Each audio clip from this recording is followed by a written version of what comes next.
শুভ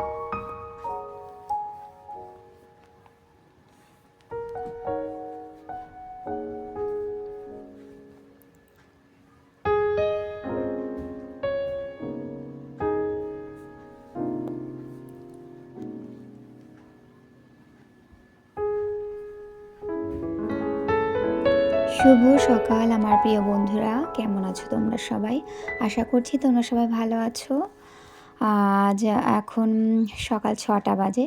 আজকে আমার মেয়ের পরীক্ষার লাস্ট দিন, তাই ওর দুটো পরীক্ষা সকাল 7টায় পড়েছে, তাই 6টার সময় উঠে গেছি। আর সকালবেলা ঘুম থেকে উঠে আমি দরজার তালাটা খুলি, কারণ সবার প্রথমে আমিই উঠি প্রত্যেকটা দিন, আর সবাই বাড়িতে ঘুমোচ্ছে। বন্ধুরা, আজকে আমার ব্লগটা তোমাদের কাছে ভালো লাগলে প্লিজ একটা লাইক দিয়ে ভিডিওটা দেখা শুরু করো, কমেন্ট করো, শেয়ার করে দিও তোমার আপনজনদের কাছে। আর নতুন বন্ধু হয়ে থাকলে অবশ্যই আমার চ্যানেলটি সাবস্ক্রাইব করে আমার পাশে থেকো। ঘুম থেকে উঠেই দেখছি যে বৃষ্টি হয়েছে, মনে হয় রাতে অনেক বৃষ্টি হয়েছে। যাই হোক, আমি দরজা জানালা তো খুলে দিলাম। এবার এখানে কিছুটা সময় একটু বসবো, তারপরে মেয়েকে ডাকবো। ওরা সবাই ঘুমোচ্ছে। এবার দেখছি জানলাটা খোলার সাথে সাথেই পেছন থেকে মেয়ে দৌড়ে গেল, মানে ও নিজে থেকে আজকে উঠে গেল, ঘুমটা ভেঙে গেছে। তাই এখানে এসে না, সামনে ঘরে এসে সোফায় শুয়ে পড়েছে, আর ওকে ডাকছি যে বাথরুমে যাও, ও হাসছে। যাই হোক, মেয়েকে তো একটুখানি মুড়ি, ছাতু আর একটা বিস্কিট একসাথে মাখিয়ে একটুখানি খাইয়ে দিলাম। আর এত সকালে তো খায় না, ওর বাবার সঙ্গে চলে গেল। এবার আমি ঘরের কাজগুলো সেরে নিই। দেখো, আকাশটা গোমড়া মুখ করে বসে আছে। দেখো, গেটটাও আটকাতে পারলাম না, এই দুজন এসে, মানে একজনের পেছন পেছন আর একজনও চলে এসছে, এসে হাজির। আমার মেয়ে কিন্তু ওদেরকে বিস্কুট খাইয়ে গেছে, জানো তো, আমাকে যেই দেখেছে। যাই হোক, আমি আগের জন তো চলেই গেল, কি মনে হলো ওর চলে গেল, আর পেছনের জন ছিল, ওকে আমি একটা বিস্কুট দিলাম। এবার বিছানাটা আমি গুছিয়ে নিচ্ছি। আজকে না একটু কাজের চাপ, মানে একটু প্ল্যান করেছি কি কাজ করব, কারণ আগামীকালকে একটু বাবার বাড়িতে যাচ্ছি আর কি। মেয়ের তো কদিন স্কুল ছুটি আছে, এখন পরীক্ষা শেষ হলো, কদিন স্কুল ছুটি আছে, তাই আজকে একটু কাজ আছে, কিছু কাজ পেন্ডিং ছিল, সেগুলি করব। বিছানাটা গোছানো হয়ে যাওয়ার পরে তারপরে আমি রান্নাঘরে চলে এলাম। মানে হাজবেন্ড চলে এসছে, সামনের ঘরে বসে আছে, তা ভাবলাম কি দুজনে মিলে একটু চা খাই, আর ঘরে তো বাদ বাকি লোকজন ঘুমোচ্ছে। এবার একটু আদা দিয়ে চা করব। আর আমার পুরনো বন্ধুরা সবাই যেন আমার চা খাওয়ার কোনো নেশা নেই, তবে যখনই খাই না কেন তোমাদেরকে অন্তত আমি দেখাই যে আমি আজকে চা খাচ্ছি। যাই হোক, 2 কাপ চা বানিয়ে নেব, দুজনে মিলে একটু খাবো, তারপরে রান্নাবান্নার দিকে আসতে হবে। চলো, চাটা তো হয়ে গেল। এবার আর দেখবে, এটা আমরা সবাই জানি মোটামুটি, সকালবেলা মানে একটু সকালে দিয়ে ঘুম থেকে উঠতে পারলে না কত কাজ পরপর হয়ে যায়। কিন্তু জানো তো, মেয়ের তো ডেতে স্কুল, এবার হঠাৎ করে পরীক্ষার টাইমটা যদি সকাল 7টায় পড়ে, চলো চাটা এবার খেয়ে নেবো। সকাল 7টায় পড়লে না আমি একটু চাপ, মানে আমার বিরাট একটা টেনশন নিয়ে রাতের বেলা ঘুমোতে যেতে হয়, যে কারণ সকাল 6টায় তো কখনোই উঠি না, আমার প্রয়োজন হয় না, আমি সকাল 7টার মধ্যে উঠে যাই। যাই হোক, মানে ঠাকুরের নাম নিয়ে শুতে যাই রাতের বেলা, যে ঠাকুর অন্তত অ্যালার্ম বাজলে, 6টার অ্যালার্মটা বাজলে যেন শুনতে পাই মেয়ে পরীক্ষা দিতে যাবে। যাই হোক, চা খাওয়ার পরে দেখো আজকে একটু নতুনভাবে নিরামিষ সবজি করছি, ছোলা দিয়ে। হঠাৎ করেই না গতকালকে মাথায় এসছে যে নিরামিষ সবজিটা, মানে আগের দিন রাতেরবেলায় মোটামুটি কিছু প্ল্যান করে রাখি যে পরের দিন কি করব। যাই হোক, মানে আগের দিনই আমি প্ল্যান করেছিলাম যে একটু ছোলা ভিজিয়ে রাখবো, সেটা দিয়ে নিরামিষ সবজিটা করব। তবে জানো, নিরামিষ সবজিটা যখন খেয়েছি তখন কিন্তু বেশ ভালো লেগেছে, মানে ঘরে থাকা উপকরণ। আর ছোলা মোটামুটি আমাদের ঘরে, মোটামুটি প্রত্যেকের ঘরে না হলেও মোটামুটি ঘরে সবারই থাকে। যাই হোক, আর এদিকে আমি রুটিও ভেজে নিচ্ছি, আর সবজিটা অনেকটাই হয়ে গেছে, আর একটুখানি হবে, তারপর নামিয়ে ফেলবো। আর মশলা বলতে আদা জিরে বাটাই দিয়েছি, ঝাল নুন হলুদ যতটা লাগবে দিয়েছি। কিন্তু ছোলা দেওয়াতে ছোলাটা আমার একটু কম হয়ে গেল আজকে। তা যখন খেতে বসেছিলাম না, দেখো সবজিটা কিন্তু আমার হয়েই গেছে। সবজির মধ্যে এখানে কিন্তু আছে আলু, পেঁপে আর কুমড়ো। হ্যাঁ, দেখো কত সুন্দর একটা মাখা মাখা সবজি। এটা কিন্তু রুটি বলো, পরোটা বলো, দুটো দিয়ে ভালো লাগে। যাই হোক, হাজব্যান্ড চলে গেছে অনেকক্ষণ আগে, মেয়েকে খেতে দিয়েছে, এবার আমিও বসলাম। একটা রুটি আমি খাবো। আর গতকালকে না জিলিপি এনেছিল, সেই জিলিপি ছিল, সেটাই নিয়েছি। চলো খাবারটা এবার খেয়ে নিই। আর এখানে মেয়ে খাচ্ছে, আর ডিম সিদ্ধ দিয়েছি, ওটা পরে খাবো। যাই হোক, খাওয়া দাওয়ার পরে না আজকে সয়াবিন করব, ডাল করব, আর শ্বশুর শাশুড়ির জন্য সরপুঁটি মাছ আছে, ওটা শাশুড়ি করে নেবে। আমি এগুলোই আজকে করব। আর দেখি কি করা যায়। এবার আমি গরম জলের মধ্যে সয়াবিনগুলো একটু দিয়ে দিলাম, একটু ভাপিয়ে নেব।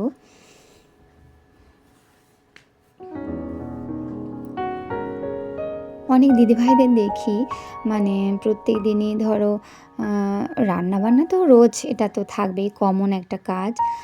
প্রত্যেক দিনই দেখি ঘরের মানে একটু মোছামুছি করে, এক্সট্রা অনেক কাজ করে, অনেকে করতে পারে দেখি, ভালো লাগে কিন্তু ভীষণ, মানে ঘর গোছ গাছ করা, মোছামুছি করা। কিন্তু না, আমার দ্বারা সেটা সম্ভব হয় না, জানো তো।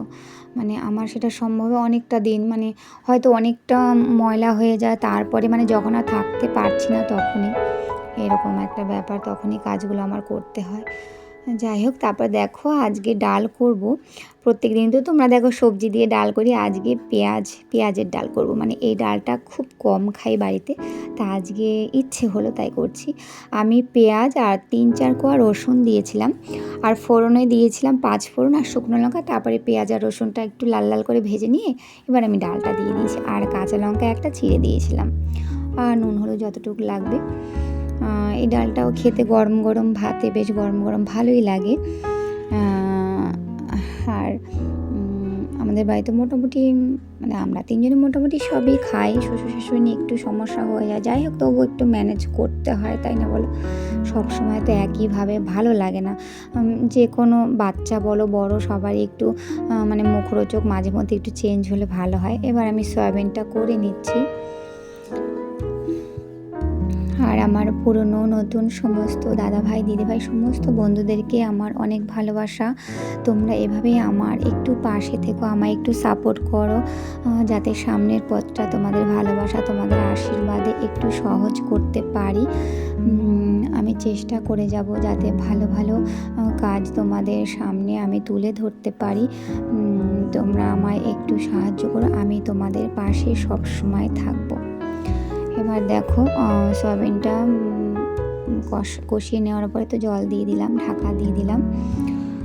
এদিকে না সয়াবিনটা হতে হতে আমি না আজকে ফ্রিজটা একটা ব্লগে তোমাদের বলেছিলাম যে ফ্রিজটা প্রচণ্ড ময়লা হয়েছে, ফ্রিজের ভেতরটা আমার পরিষ্কার করতে হবে, সেটাই আমি আজকে করব।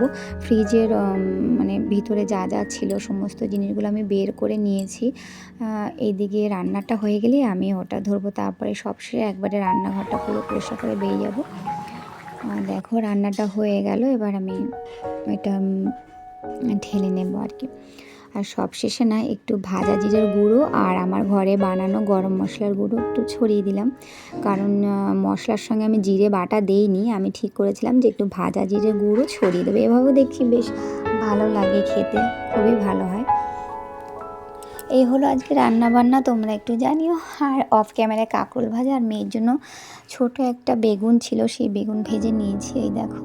আর এখানে না সকালবেলা মেয়েকে ডিম খেতে দিয়েছিলাম, ডিম সিদ্ধ, মানে টিফিন খাওয়ার পরে দিয়েছিলাম। অর্ধেকটা খেয়েছে আর অর্ধেকটা রয়েছে, এই অর্ধেকটা এখন ওকে আমি খেতে দেবো। ওকে খেতে দিই আমার কাজ। দেখো ফ্রিজের সমস্ত এই ট্রেগুলো র্যাকগুলো আমি বের করে না একটু সার্ফ দিয়ে কিছুক্ষণ ভিজিয়ে রেখেছিলাম, প্রচুর ময়লা হয়েছিল জানো তো।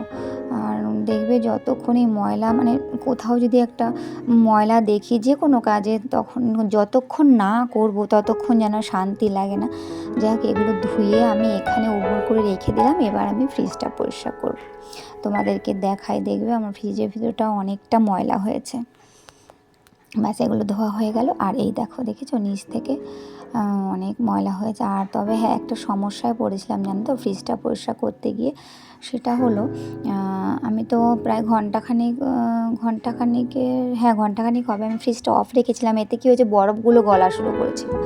এতে জল হয়ে যাচ্ছিলো, আমার মুছতে একটু সমস্যায় পড়েছিলাম আর কি। যাই হোক, সমস্যা হলেও করে নিতে হবে। এবার আমি পরিষ্কার করে নিচ্ছি।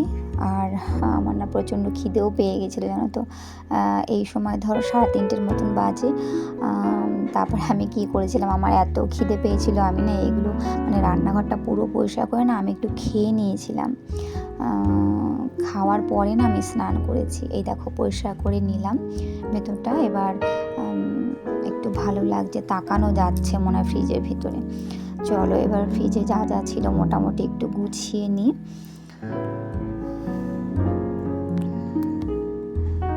এই দেখো মোটামুটি আমার সমস্ত কাজই হয়ে গেছে। আর ভিডিওটা বেশি বড় করবো না বন্ধুরা, ভিডিওটা এখানেই রাখি। এখন মানে অনেকটা শান্তি লাগছে, বিরাট শান্তি, ফ্রিজটা আমি পরিষ্কার করতে পেরেছি। ভিডিওটা এখানেই রাখি, তোমরা সবাই ভালো থেকো। তোমাদের সাথে আবারও দেখা হবে আরও একটি নতুন ভিডিও নিয়ে। তোমরা এতক্ষণ পর্যন্ত ধৈর্য ধরে যারা আমার ভিডিওতে দেখেছো, তোমাদের সবাইকে অসংখ্য অসংখ্য ধন্যবাদ।